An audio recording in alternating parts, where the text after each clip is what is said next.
Afternoon, and welcome to another episode of Jeff and the Rabbi. Marching on. We just Marching keep on. Today's episode, what is a Jew? What determines a Jew? And I got to tell you, Rabbi Freeman, this might be the one episode that I think I can probably take over the show. I might know a little bit more about this than you do. Maybe. You grew up in the nice, shtetls of Minnesota there. Right. Easy, I grew up where I was taught what a Jew was a lot earlier age than We you were. had Norwegian Jews. Yeah, right? Norwegian Jews. Yeah, I've heard of those. Not too many of them. But here's what I learned. When I grew up, I learned what a Jew is. So what I did is I composed a real quick 5-point list of you know you're a Jew when. Because I figure you need to know, because this is how I grew up. So when I grew up, you knew you were a Jew when the third grade, when you went to go play at a friend's house, and the day was almost over, and the little boy came back and told you, my mother wants to know when your father, with his bright red convertible Cadillac, was coming to pick you up in his Jew canoe. So that's how you knew you were a Jew. Jew canoe. There's one. The other way was I learned at a middle school, when you learned that the prefix for Hebrew is Heb, then you know you're a Jew. I learned that over and over again for some reason. That was a good one. Also, junior prom. When you go to pick up your date for your junior prom and you notice that the father's always walking behind you trying to find the horns, you know you're a Jew. Two more real quick ones. Also learning at a very young age that the word Jew can also be used as a verb. Then you know you're a Jew. That's right. And of course the most important thing to know when you're a Jew is when you're white, but you still have to travel 30 miles to go to a swimming pool when there's a perfectly good country club a mile away from your house. You know you're a Jew. So I got it down already. I don't know what you're worried about. Definition of a Jew. I think that your problem is that you're allowing others to define your Jewishness. Well, I mean, I went to we talked about it. I went to school at Adolf Eichmann High, and we learned this stuff very young when I went in Virginia, where I grew up. Right. So I mean, whatever. If I need to help you out with the show, is there more to it than what I know? Well, maybe that's the first question that we should really get out on the table. Right. Nowadays, it is getting to be a bigger and bigger issue. Matter of fact, I just read an article. Someone made a great point. Said if you look at the Federation campaigns of years past, you'll find that they would have taglines like, "We are one," or, "We're all unified behind the Federation," or whatever it is, right? And now, especially they just came out with a demographic study of the Jews of New York, and they found out that a lot of what you would call the mainstream, I guess kind of similar to the new study that came out about religion in America, they found out that the white Protestantism in general as being the dominant religion is sort of shrinking. Okay. So the conservative and reform populations in the New York metro area are shrinking. The Orthodox is growing, and a lot of other subgroups are really growing. Russian Jews and things like that. Well, I can see how the Orthodox is growing. There's like 9 or 10 kids in each family, where Reform and Conservative might have too. And the Russians getting immigration. People coming out of Russia. And, and there's a lot of these like splinter groups and subgroups where it's sort of the mainstream ship of state, which was the Conservative, the Reform, is shrinking. So the publishers of the study, they came out and they said, "This is wonderful. This shows diversity. There's more diversity in the community." Right. So the author of this article said, yeah, that's exactly what happens. When you realize you can't get unity, then you start plugging diversity. So we're good at diversity, Jews. Right. The question is, can you have any group that's defined by its diversity? That would be tough. Usually they have the same problem in the political parties. They talk about the big tent. The reason why they don't have a big tent in many of these political parties is because the bigger you make the tent, the less people feel identified with what's in the tent. I can understand. Because I'm looking at people that are like, what's he doing in this tent? Right. Him and me, I don't really feel like one with him. And I don't really feel like getting out there and working for this cause. I mean, if you have if you go to a bar, because this is where all the Alabama fans are, and like every second guy is wearing like LSU gear. That doesn't work. That's not an Alabama bar. Too big of a tent. But it's diverse. Don't give me diverse. Right. I didn't come for diverse, right? I come to get something that you know what we're talking about. So that is become a big issue because, we've been having a hard time defining what is a Jew. You know, people come up with a lot of different definitions. I mean, let's say you always talk about your relatives up in New Jersey, right? How do you think they would define what is a Jew? The Jew to them would be the accountant and the lawyer next door, pretty much. That's how it works. So what makes you a Jew? Like all accountants? I think if you're an that's pretty accountant, do you become like a Jew? It's Absolutely. Like honorary Jew? Yes. You know? I think that might be it.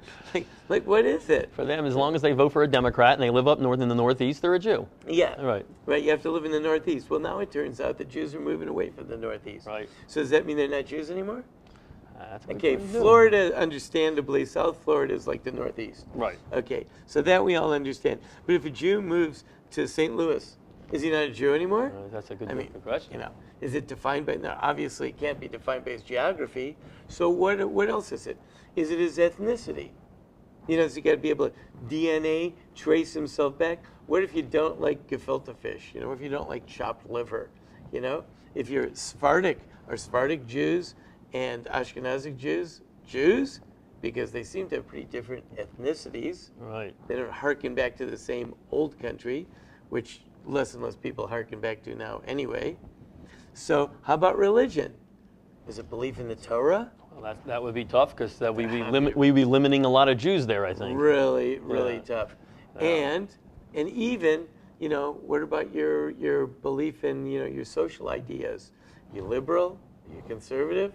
You know, some people say, yeah, you got to be liberal to be Jewish. Well, that would mean there'd be some people that I know that they're not Jewish. Yeah. They think they are, but they're way too right-wing to be Jewish. Those people. Can't be Jewish if you're right-wing. Right. So, you know, so the question is, what is it for? And then, when you talk about it, when people try to put out these definitions, many times those definitions don't work. Like, for example, someone feels very strongly like, I'm a Lithuanian Jew.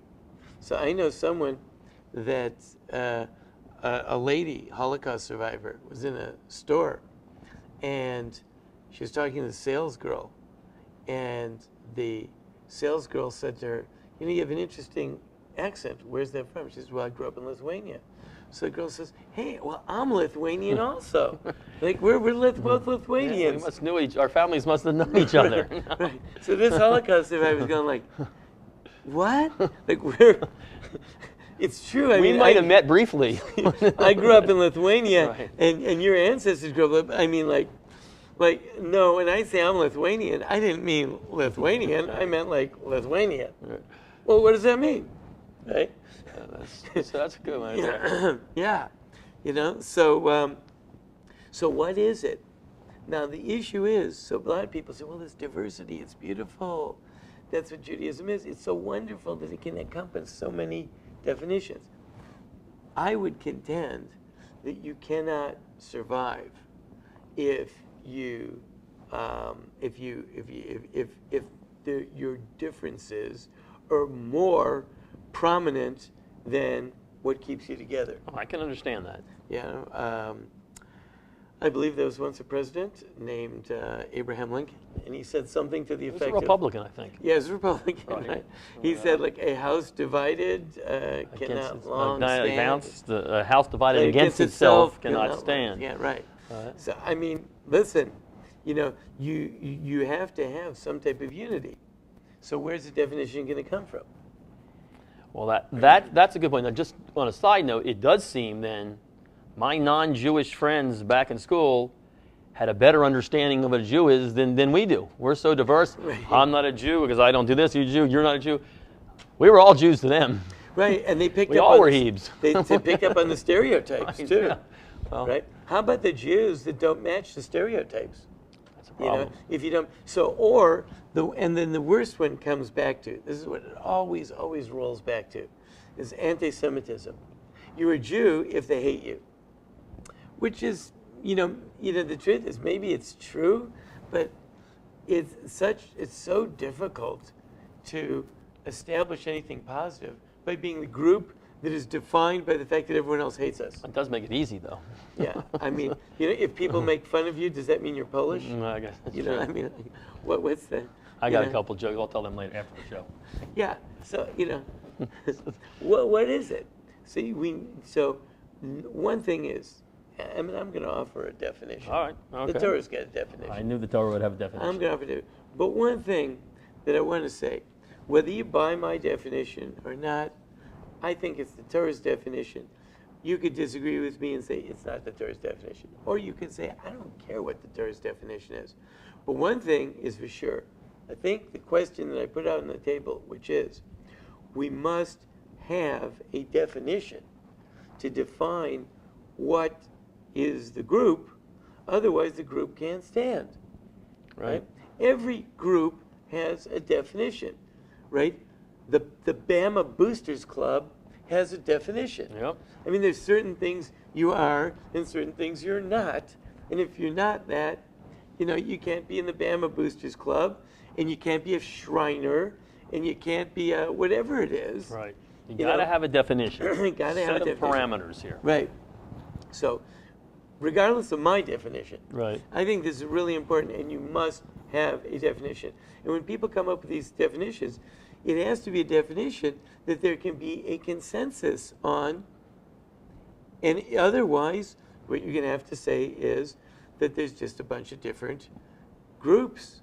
Like there are liberal Jews, and then there are Lithuanian Jews, and then there are religious Jews, and then like every Jew is going to have some type of a, That could make it more difficult. Yeah. So, and even then why are you keeping the word Jew? Now, I want to point out one other really interesting thing.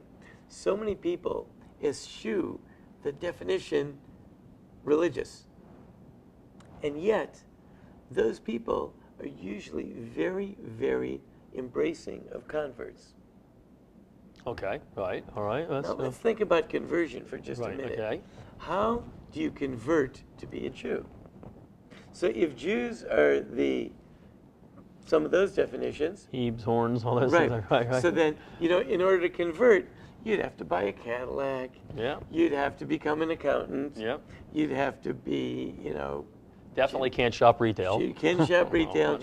Okay, that would be one definition. Right. So far, I've never seen anyone come up with that. Although they do say that, like in New York, in business, everyone's Jewish. It's just like the whole environment is totally Jewish. It is, yeah. Everyone, the Goyim are Jewish, the Jews are Jewish, Right. everybody's Jewish.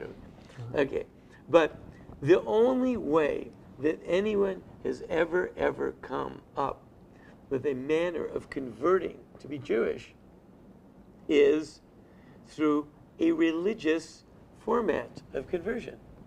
That's true. No matter how reform you are, no matter how conservative you are, no matter how orthodox you are, there's always a religious ceremony. Right. So therefore, if you believe that someone can convert to Judaism, then what you have done is you've ascribed to a religious definition of Judaism. Right. Because everyone knows that the only people who do conversions are rabbis. And rabbis are speaking on behalf of the religion. And they say, on behalf of the Jewish religion, which means like having to do with things religious and godly and all that, regardless how you define it. Reform, conservative, Orthodox conversions, but it's all done by rabbis. And if you recognize the fact that a Jew can convert to become Jewish, then I think by de facto you're recognizing that there is a religious definition to being Jewish. Because if there isn't, if being religious or identifying with the religion of the Jewish people is meaningless, then there should be no such thing as conversion. Okay, I understand that, but what if you have a Jew that his mother was a Jew, he's a Jew, and has no religion? None whatsoever, has never been to a temple, a synagogue, has never been to anything. Right. Doesn't even know he's Jewish. Right. Nothing to do with religion. Is he a Jew? Right. So, we would all say that he is. So Judaism is a very confusing thing. That is confusing. Because it's a genetic identity, meaning you're part of the tribe, right? Member of the tribe, people always talk about that. It's a genetic identity, and yet you can convert to it. Like, you can't convert to being American Indian. No. Like, you either are or you're not. Well, except that one lady in Massachusetts. She's not really sure. The one running for the Senate. Oh, right. She's not sure, but okay, waiting. Right. She tried to convert. If you can't become American Indian. Now, you could be a friend of the American Indians. Right. You could probably stop being an Indian. I guess if someone like moved away, got involved in some other community, hid their identity, Right. Just conducted themselves like a Roman Catholic. Right. And people ask, like, where are you from? My ancestors from Italy or something like that. And then you're not Indian. I guess right? they're not Indian anymore, right? But you can't really convert to become Indian. So Judaism, though, if you're born of Jews, you're Jewish. That's one problem. But you can convert to become it. How do you get those two things? Yeah, that's tough. That's right. Tough.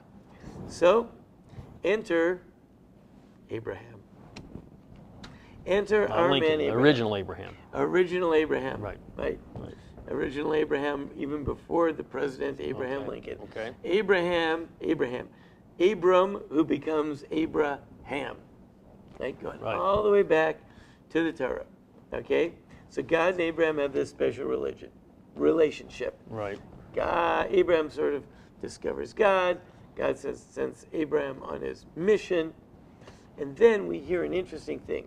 It's going to come up right now in the Torah reading. Next week, a little bit this week. This is the Abraham weeks right now. Right. Okay? So God says God's about to destroy the city of Sodom. Right? One of the main things that they did in Sodom was sodomy. God didn't like that. The Torah doesn't really like that, if you read the Torah. And God didn't like the city, had no tolerance for it. And it says that they were evil and sinners. Right. And the sages say that they were both evil to man and sinners to God. They were just bad. They were bad, evil people in every sense of the word, religious sense of the word, ethical sense of the word, every way. They're bad. God's going to destroy Sodom. God says, can I not tell Abraham what I plan to do? Abraham is going to be a great nation. Because, and this is what God tells us, why did he pick Abraham of all the people? So he picked Abraham because Abraham's going to do two things. He's going to command his children after him and his household after him, that they will observe the way of God to do justice and righteousness. Okay. So Then, I got out of that 3 factors that you need for this definition in order Right. to be a Jew. okay. Okay? Number 1, it says that Abraham will command his children after him. Okay? That means that Judaism is a lineage. It's passed on from father to son. Right. His children and his household after him. That's number 1. Number 2, that they will observe the way of God. That being Jewish means having a God vision Okay. and trying to emulate that. And number 3, the definition of that vision of God is to do tzedakah umishpat, charity and justice. Okay. So Jews are a people who descend from one person, and they trying to emulate God by doing acts of charity and justice. Now, where do the converts come in? Do they say they have to do the acts of charity and justice as well? Well, okay, so don't have the sentence up on the screen. No. But it says that Abraham is going to command his children and his household after him. Okay. So there's children, and then there's someone else who's in the household. Right. That means that other people who weren't children are in the household. How do you get in the household? Obviously, they took them in. Right. How they get taken in? People said, hey, we identify with the God thing. We want to do charity and justice. Take us in. Now, were everyone in Abraham's household converted? It says, yes, except, hang on, this is where it's also a very interesting point. I had a long talk with this last night with a fellow who's actually a filmmaker. And I had seen one of his films. I sat down at a wedding last night, And I'd seen a film that this guy made, and I always had a question about this film. And I didn't even know the guy's name. And I sit down, and the host, the father of the bride, comes over to our table, and he's like, and he introduces me to the guy I'm sitting next to. I'm kind of chit-chatting with. He says, you know, the guy makes films. He made such and such a film. And I'm starting to think, And he said he made this other film. I said, wow, I saw that film. Interesting. And I said, you know, I always had a question. I wanted to ask you about that. And I asked him, you know, like a sort of a follow-up question to that film. And we end up getting in a very, very deep discussion. And this guy has kind of a universalistic view. And I guess maybe I had more peculiaristic view of the world and all that. So anyway, we had a very interesting discussion. So the thing about Abraham is that, yes, people did convert to buy into the vision, which means the God concept and the charity and justice concept. That's, you know, God and charity and justice, that's what it is. You got to believe in God, and you got to be this charity justice person that lives for that, stands for that, and all that. However, it is interesting, though, that later on, when a tension breaks out between Isaac and Ishmael, right? And Sarah doesn't like the way Ishmael is acting towards Isaac, Sarah tells Abraham to throw out Ishmael. Get rid of him, right? And Abraham doesn't like that too much. And we'll assume that Ishmael was a God believer and a nice guy, probably. I mean, maybe. Abraham certainly thought he could work with him. And Abraham didn't like it. But God comes along and says, listen to Sarah. Because Yitzchak is your son. Because in Yitzchak will your seed be called. So there you see already that there is differentiation. Not every child that comes from Abraham is going to be Jewish. Or from Jacob as well. And not the converts either. Not the converts either. So you see that there is a emphasis on being a genealogical descendant. Well, but that also could be because that's how the woman comes in. I assume that's how you get, because obviously from Sarah comes Isaac. Sarah comes Isaac, that's right.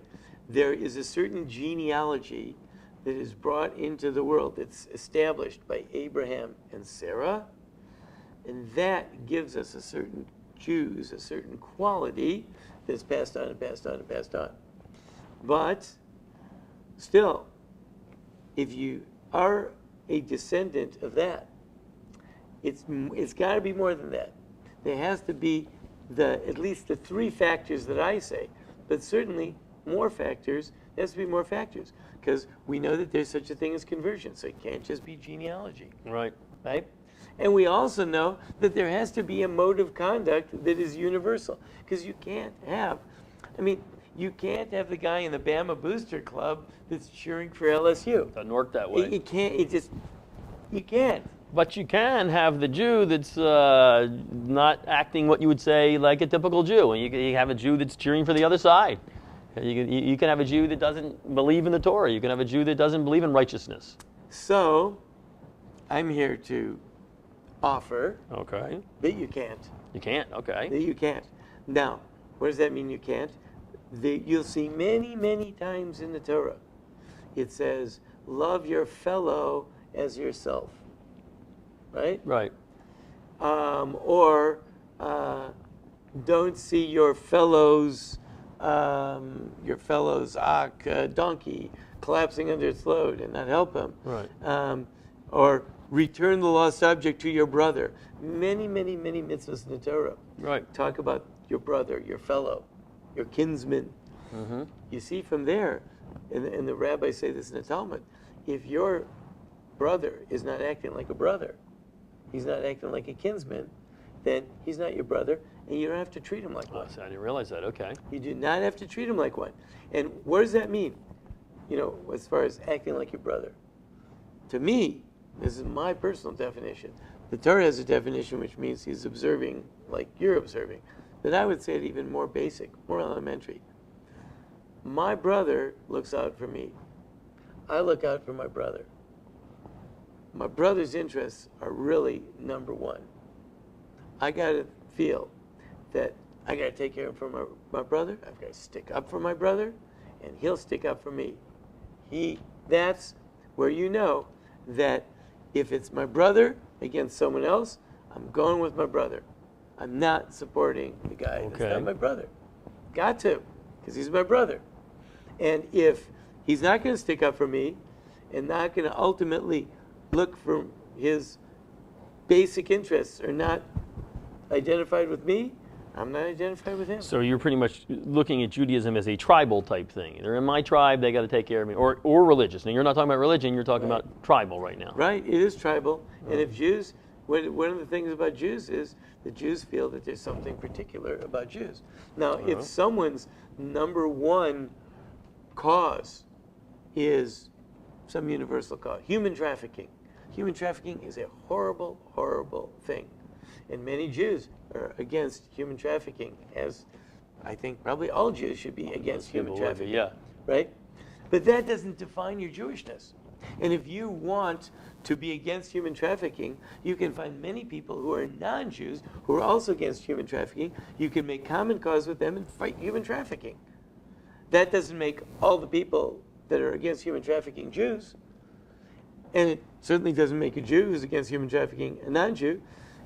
There are certain causes that have nothing to do with your definition of a Jew. Right. But there are certain things that if someone gets up and he stands against the Jewish people, I don't know, maybe a particular Jew is one thing, but you have to feel that the ultimate welfare of the Jewish people as a whole has to be something that is at the heart of any Jew. I understand that. Well, does that mean, A, there are Jews out there, people who are claiming to be Jews out there that you would not believe are Jews right now? Here's what I would say. They are Jews, however, I do not have to treat them as brothers, and I don't have to relate to them as brothers. They are Jews in so much as if they start to act like Jews, they're automatically my brother. Let's say I've got a brother, and my brother has become a bad guy. I happen to have a wonderful, wonderful brother, and he's the sweetest guy in the world. But if my brother was a bad guy, right, and he started doing bad things, I'm not going to stick up for him. Okay, right? That. I'm not going to stick up for him. If he's doing like horrible things, like repulsive things, I'm not sticking up for him. However, as soon as he stops doing those things, he's still your brother. My brother. He is instantly my brother again. He doesn't have to convert. He doesn't. As soon as he stops doing the bad stuff, he is my brother because the relationship is there. So there's a lot of Jews that are out there that they are my brother, but I'm not relating to them because they're not acting like Jews. They're not supporting the Jewish people. They might even be doing things that are antithetical to Judaism. Now, can one of these Jews, our brother, can they convert away from Judaism? Is that possible to say, I'm no longer a Jew? No. By the same token, it's like when the guy's doing horrible things. Right. Someone will say, well, what kind of Jew is that? So I say, yeah, that Jew is a Jew who's not acting like a Jew. However, let's say get some Jew, you pick up the paper, Madoff, Right. Madoff's like ripping the world off, okay? No one ever heard of that. Like, he ripped him off like no one had ever even heard of before. So, is Madoff a Jew? He's certainly not acting like a Jew, and he may not deserve my sense of brotherhood. And I'm not going to come to the guy's rescue and try to save him, and like if he needs to be like scurried out of the country or someone to cover up for him, right. I'm not going to cover up for him because he's a criminal. However, as soon as Madoff says, I'm sorry, I feel guilty about what I did, I'm sorry, he's my brother. But he's a Jew no matter what. He's a Jew. He's a Jew. And so there's a lot of Jews, and people say to me, "You call that Judaism?" I said, "No, I absolutely do not call it Judaism." And that guy is not conducting himself as a Jew. And right now, I'm not even relating to that guy as a Jew. But if he turns around and he stops doing the bad stuff, he's instantly a Jew. As opposed to there's a lot of other nice people in the world that could be acting very nicely, right. but they're not Jewish. They're right. just nice people. Complicated, very complicated. It seems like other people do have a better definition of a Jew. It's easy. Like back in the early 40s in Europe, it's easy to tell the Jew. He's the guy in the train next to you. That's right. It's so easy. It didn't matter if he had the Torah with him, if he ever went to a temple. He's a Jew. Right. It was so easy back then. That's right. But we hate. It's so hard to teach our children, especially now, in a free society, that we're the ones that they're going to put on the cattle trains. Right, right, right. It's really hard for the kids to feel like, they remember the soccer team like everyone else. Right, It's really hard for right. them to get yeah, but watch out, they could put you on the cattle train at any moment. It's really hard to define yourself like that and have people that want to embrace that. Wow, what a negative approach. Right, right. So interesting, very interesting. So your definitions of a Jew definitely are different than mine were when I grew up, and I got to give you, I learned a little bit here, definitely. And it makes sense, so the bottom line is, you're a Jew, you're born a Jew, you're a Jew no matter what. You might not act like a Jew, you might not be considered your brother, but you're a Jew. Right. You can convert to being a Jew. You can't convert out of being a Jew. Right. This is a lifelong thing. Right. Or generational right. long thing. So it's 3-point plan, it's ethnicity, All right, got it. It's your genealogy, it's God, and it's your conduct. And the horns. Yeah. Oh, no, the horns. No. Right. Moses, right? I don't have the horns. It's those 3 points. Right. Now, if you don't have the genealogy, you can convert. And this is the other point that I made earlier, I want to reiterate. It's very interesting. If you believe that there is such a thing as conversion, then you're basically ascribing to a religious definition of Judaism. And the very first thing I said, I want to reiterate, even if you don't buy my definition, I think you would agree there must be a definition. Yep, makes sense. Very interesting. Okay. Very interesting. Hope everybody, goes through that there, and and I think that's very, very interesting because it's definitely not where I was coming from here. I like it. Okay. I like it. All right, good stuff. Next week, we'll be back with another great episode of Jeff and the Rabbi. Yeah.